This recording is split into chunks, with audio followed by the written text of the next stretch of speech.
मैं doctor Mahadev Singh, assistant professor political science. आज हम पढ़ेंगे हॉब्स का सामाजिक समझौता सिद्धांत। हॉब्स का सोशल कॉन्ट्रैक्ट थ्योरी। हॉब्स की राजनीतिक विचारधारा में सर्वप्रथम स्थान उसके सामाजिक समझौते के सिद्धांत का है, यानी कि उसका जो पॉलिटिकल फिलोसॉफी है, पॉलिटिकल आइडियोलॉजी है, उसके अंदर जो आधारभूत सिद्धांत है वो सोशल कॉन्ट्रैक्ट थ्योरी है। हॉब्स के सामाजिक समझौते संबंधी विचारों की हम व्याख्या करें तो उनकी व्याख्या जो हम ढूंढें तो उसका जो प्रसिद्ध ग्रंथ है अमर कीर्ति है लेवियाथन, उस ग्रंथ में उसकी विस्तार से व्याख्या की गई, यानी लेवियाथन में सोशल कॉन्ट्रैक्ट थ्योरी के बारे में विस्तार से बताया गया है। हॉब्स के सोशल कॉन्ट्रैक्ट थ्योरी के प्रमुख बिंदुओं के हम चर्चा करेंगे। जो निम्नलिखित बिंदु हैं जिनके आधार पर हम उसके सोशल कॉन्ट्रैक्ट थ्योरी को समझ सकते हैं। उसमें पॉइंट नंबर 1 है मानव स्वभाव का स्वरूप, नेचर ऑफ ह्यूमन,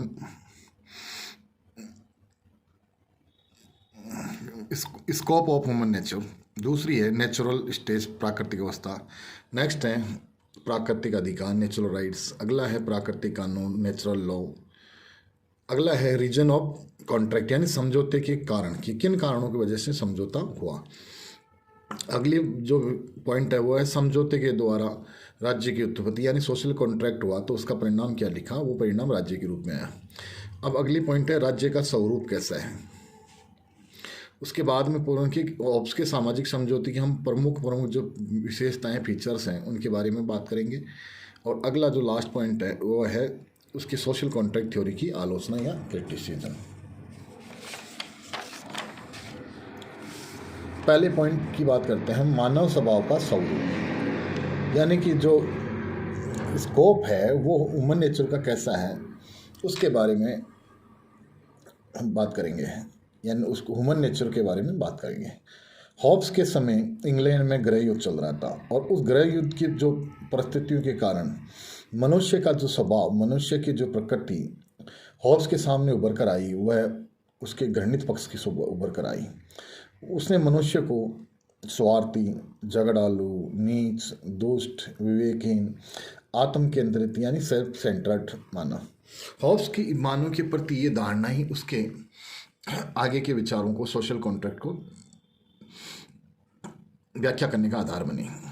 हॉब्स के अनुसार संपूर्ण ब्रह्मांड एक यंत्र या मशीन है जिसके निर्माण उन पुर्जों से हुआ है जो यांत्रिक नियम के अनुसार चलते हैं, यानी कि हॉब्स पूरे ब्रह्मांड को एक मशीन मानता है और उस मशीन का निर्माण अलग अलग पुर्जों से हुआ है और जो पुर्जे हैं वो मैकेनिक्स के नियमों से काम करते हैं। मनुष्य इसी ब्रह्मांड का एक छोटा सा लघु रूप है। वह मनुष्य भी एक मशीन या यंत्र के समान ही है। उसका निर्माण भी ब्रह्मांड की भांति विश्व में संचालित पुर्जों से हुआ है। हॉब्स का उद्देश्य एक ऐसे नियम की खोज करना था जिसके अनुसार मानव स्वभाव का संचालन होता है, यानी हॉब्स एक ऐसे नियम की खोज करना चाहता है जो मानव स्वभाव को रेगुलेट करता है, उसको कंडक्ट करता है। वास्तव में हॉब्स मानव प्रकृति को मनोवैज्ञानिक विश्लेषण करके ही अपने राजनीतिक सिद्धांत का निर्माण करना चाहता था। कि हॉब्स आता था कि एक मनुष्य है वो क्या सोचता है, क्या करता है, उसका साइकोलॉजिकली विश्लेषण करें और उसके बाद निष्कर्ष के आधार पर पॉलिटिकल थ्योरी का निर्माण किया जाए। हॉब्स मानता है कि मनुष्य संवेदनाओं का जीव है, कि मनुष्य में सेंसेशंस होती है और ये संवेदनाएं मनुष्य के मस्तिष्क में विचार के रूप में प्रकट होती है। जो मनुष्य की जो भावनाएं होती हैं, संवेदनाएं, सेंसेशन होती है, फीलिंग्स होती है, वो आइडिया के रूप में मनुष्य के ब्रेन में चलती है। हॉब्स के अनुसार राज्य में 2 प्रकार की गतिविधियाँ होती है। वो गैलीलियो की मौसम के नियम से प्रभावित है और वो मानता है कि राज्य में 2 प्रकार की गतिविधि होती हैं, ऐच्छिक और अनैच्छिक, वॉलंटरी और कंपल्सिव। यदि राज्य की भावना के अनुकूल संवेग होता है, गति होती है, तो उसे हम अभिलाषा या डिजायर कहते हैं। और राज्य की भावना के प्रतिकूल गति या संवेग होता है तो उसे हम विरक्ति या घृणा या एवर्जन कहते हैं। इस प्रकार हॉब्स भौतिक शास्त्र यानी फिजिक्स के आधार पर उसने परिणाम निकाले, निष्कर्ष निकाले और अपने निकालिए कि अपनी डिजायर्ड पदार्थों, अभिष्ट पदार्थों की प्राप्ति के लिए उनकी ओर गति करना अभिलाषा, और अनिष्ट पदार्थों, अनवांटेड मैटर्स की से हटने की ओर गति करना विरक्ति, ये गणना या एवर्जन कहलाता है। मनुष्यों में वस्तुओं के प्रति आकर्षण और विकर्षण दोनों ही प्रकृतियाँ होती है। मनुष्यों में वस्तुओं के प्रति आकर्षण इच्छा को जन्म देती है, और वस्तुओं के प्रति मनुष्यों में जो विकर्षण होता है, डिस्ट्रक्शन होता है, वह घृणा या एवर्जन को पैदा करता है। इस प्रकार मनुष्य में किसी वस्तु को अच्छा बुरा होना उसकी भावना है। होब्स मानता है कि वस्तुएं अपने आप में बुरी नहीं होती, वस्तुएं अपने आप में अच्छी नहीं होती, अपितु मनुष्य की भावनाओं के अनुकूल वह या भावनाओं के प्रतिकूल वह उस वस्तु को अच्छा या बुरा कहता है। मनुष्य की सभी मनोभावनाएं हो, चाहे वासनाएं, अभिलाषा और विरक्ति के कारण होने वाली प्रवृत्ति और निवृत्ति का परिचायक है। यानी मनुष्य अपनी अभिलाषा और विरक्ति के कारण ही वस्तुओं की ओर, चीज़ों की ओर प्रवृत्त होता है अथवा निर्वृत्त होता है।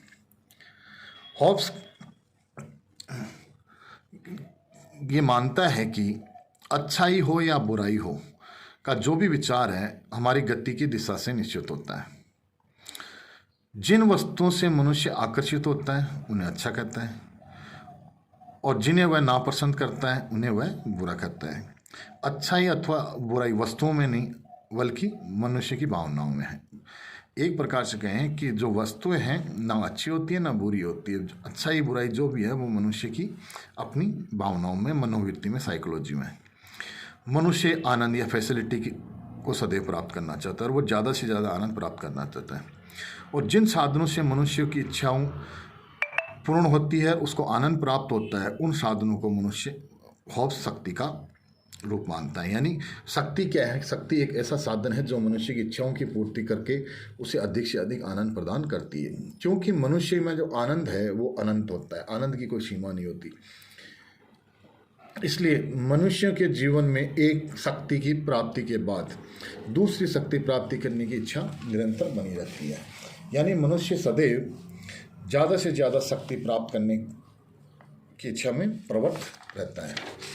इसी का परिणाम होता है कि मनुष्य के सारे जो क्रियाकलाप है, कार्य है, वो उसके स्वार्थ की भावना से प्रेरित होते हैं। मनुष्य, हॉब्स मानता है कि मनुष्य निस्वार्थ भाव से कोई कार्य नहीं करता, अपितु वह स्वार्थ भावना से ही सदैव कार्य करता है। मनुष्य अपनी इच्छाओं की पूर्ति में सदैव लगा रहता है। वह अपने जीवन को निर्बाध और निर्वृत्त रखने के चक्कर में लगा रहता है, यानी कि वो अपने जीवन में ज़्यादा से ज़्यादा वस्तुओं और शक्ति को प्राप्त करने के चक्कर में पड़ा रहता है। हॉब्स का मानना है कि प्रकृति ने सब मनुष्य को समान बनाया। हॉब्स ये कहता है कि जो नेचर है वो मनुष्यों के अंदर भेदभाव नहीं करती। नेचर ने सब मनुष्य को समान बनाया। कोई व्यक्ति शारीरिक रूप से ज़्यादा बलशाली हो सकता है तो कोई मानसिक रूप से। यह संभव है कि कोई व्यक्ति शारीरिक बल की दृष्टि से दूसरे व्यक्ति की अपेक्षा निर्बल हो, किंतु वह मानसिक दृष्टि से बुद्धिमान और धूर्तता और मक्कारी में उसकी अपेक्षा अधिक बलवान हो सकता है। यानी कि ये है कि प्रकृति बैलेंस बना के चलती है।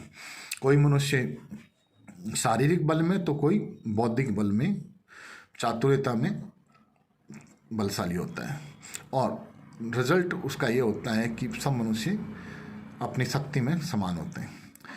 मनुष्यों में लक्ष्य की प्राप्ति की योग्यता समान होती है। सब लोगों, यह कहते हैं मनुष्य समान ही नहीं होते हैं। मनुष्य में अपने टारगेट प्राप्त करने की जो क्वालिफिकेशन है प्रकृति ने सबको समान दी है, जिससे मनुष्यों के अंदर संघर्ष, कंपटीशन, प्रतिद्वंद्विता उत्पन्न होती है, और इस प्रतिद्वंद्विता या संघर्ष के चलते लाभ के लिए, अविश्वास के चलते रक्षा के लिए, वैभव के चलते प्रसिद्धि के लिए आपस में संघर्ष करते हैं। यानी तीन चीज़ें हैं जो मनुष्यों में संघर्ष को जन्म देती है। वह है प्रतिस्पर्धा के चलते लाभ के लिए, अविश्वास के चलते रक्षा के लिए, और वैभव के चलते प्रसिद्धि के लिए। कि हर व्यक्ति ज़्यादा से ज़्यादा लाभ करना चाहता है, अपने को सिक्योर रखना चाहता है, और अपने आप को प्रसिद्ध फेमस करना चाहता है, और इस चक्कर के अंदर मनुष्यों में संघर्ष होता है।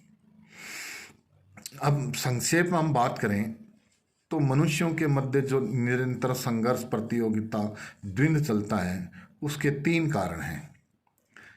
पहला है प्रतिद्वंद्विता यानी कंपटीशन, दूसरा है फियर यानी भय, और तीसरा है अगला है कीर्ति पाने और उस कीर्ति को बढ़ाने की लालसा, यानी कि कंपटीशन, फियर और आपकी पॉपुलरिटी। ये जो चीज़ें हैं, ये 3 चीज़ों की जो डिजायर है वह, या जो साइकोलॉजिकल फीलिंग है, वही मनुष्यों के मध्य संघर्ष को जन्म देती है। हम देखें तो इन्हीं 3 कारणों के वजह से मनुष्यों में अपनी संपत्ति एवं अधिकार बढ़ाना की प्रवृत्ति होती है, और मनुष्य ज़्यादा से ज़्यादा प्रॉपर्टी और राइट्स को चाहता है, और अपने साथियों के साथ वह इस शाश्वत संघर्ष में संलग्न रहता है, यानी वो ज़्यादा से ज़्यादा संपत्ति और अधिकार प्राप्त करने के लिए अपने साथियों के साथ संघर्ष रहता है। तो इस प्रकार हमने देखा कि मनुष्य का जो नेचर है वह बहुत ही सेल्फ ओरिएंटेड, एक लो नेचर होती है, जो स्वार्थी होता है, अपने हक के लिए किसी भी हद तक जा सकता है, उचित अनुचित का वो कोई महत्व नहीं देता, वह अपने इंटरेस्ट को महत्व देता है, और सदैव ज़्यादा से ज़्यादा शक्ति या ताकत प्राप्त करना चाहता है, और इसके कारण मनुष्यों में निरंतर संघर्ष की स्थिति रहती है, और सब मनुष्य एक तरह से असुरक्षित या भय के माहौल में अपना जीवन जीते हैं, जो आगे चलकर सामाजिक समझौते का कारण बनता है। इस प्रकार हमने देखा कि जो हॉब्स ने जो मानव की जो प्रकृति की बारे व्याख्या की, वह एक प्रकार से एक पक्षीय है। मनुष्य सदैव स्वार्थ नहीं, परमार्थ के लिए भी कार्य करता है, और परमार्थ भी स्वार्थ के साथ साथ मनुष्य के जीवन का एक सकारात्मक पहलू है।